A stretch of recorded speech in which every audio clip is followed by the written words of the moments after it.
So the first one we're going to start with is just a nice, easy hip opener.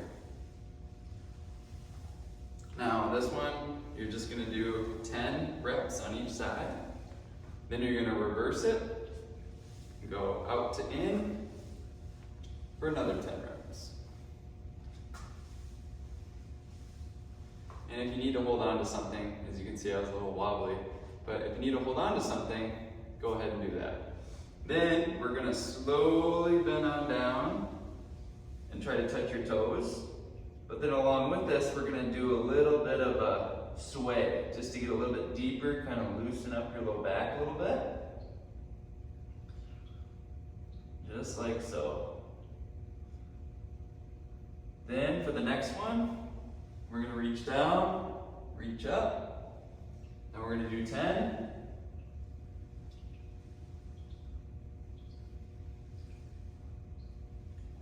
Then we're going to slowly come on up into some arm circles. 10 forward and 10 backward. Then lastly, we're going to drop these shoulders, pull your shoulders down, and roll it up. Trying to loosen up that neck, which is going to help loosen up our shoulders and traps along with that. So that's the mobility portion. You can do these, that took me like 1 minute. Now granted I didn't do 10 reps of everything, but 1 to 2 minutes should be all that you need.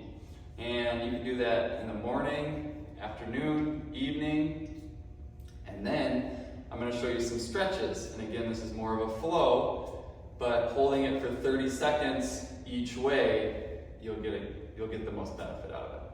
So we're going to start down here. And I like to do these even when I'm waking up. You're already laying in bed, you might as well do some stretching. So we're going to pull one knee to your chest, hold 30 seconds, and switch.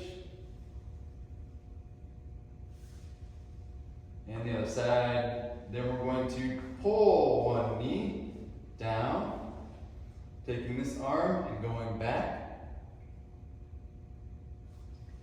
And then the other side. Then from there, see if I can get centered here. Then from there, we're going to grab behind your knee. This knee is going to stay bent. And what we're going to try to do is straighten it out and then tip your toe. Good hamstring stretch. And then switch sides. And then from there, what we're going to do next is we're going to place this heel on the opposite knee. And what I like to do is I like to put my hand right here and push my hip down, opening up your hips a little bit. And then switch sides.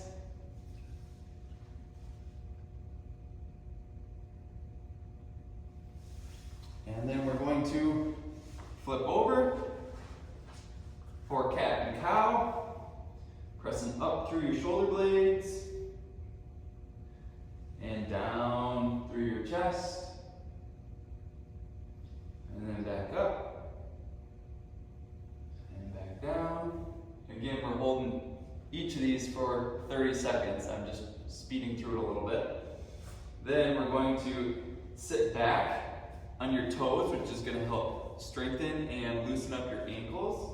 Then we're going to reach forward, push your hips back, your chest down to the ground,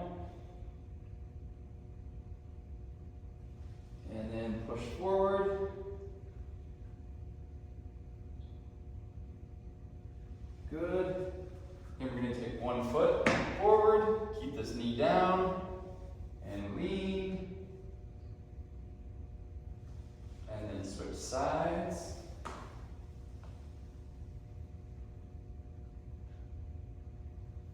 Good, and when all that is done, we're going to take step in and go right into that bent over position. One more time, but this time feel free to get a little bit deeper and bend your knees. Grab your toes and then lift up your hips. And then kind of wiggle them side to side. And slowly come on up. Reach into the top. Tip to both sides. This one you're going to pull this opposite arm. Side to side. And that's how you're going to end that stretching session. Now, again, the corrective exercises in the beginning, these stretching exercises, these are all going to be really good ways to, again, loosen up your hips, loosen up your low back, loosen up your shoulders, your thoracic spine. A lot of different things that might be tight and sore can contribute to a lot of different pain. So we want to make sure that we are hitting everything and not just certain areas. Along with that, the more frequent you do these things, the better you're going to feel. So my suggestion is do them in the morning, in the afternoon, in the evening. And you can start with the corrective exercises and end with the stretches, or vice versa, it doesn't matter. The point is though, do them to feel better each and every day. And let me know if you have any questions.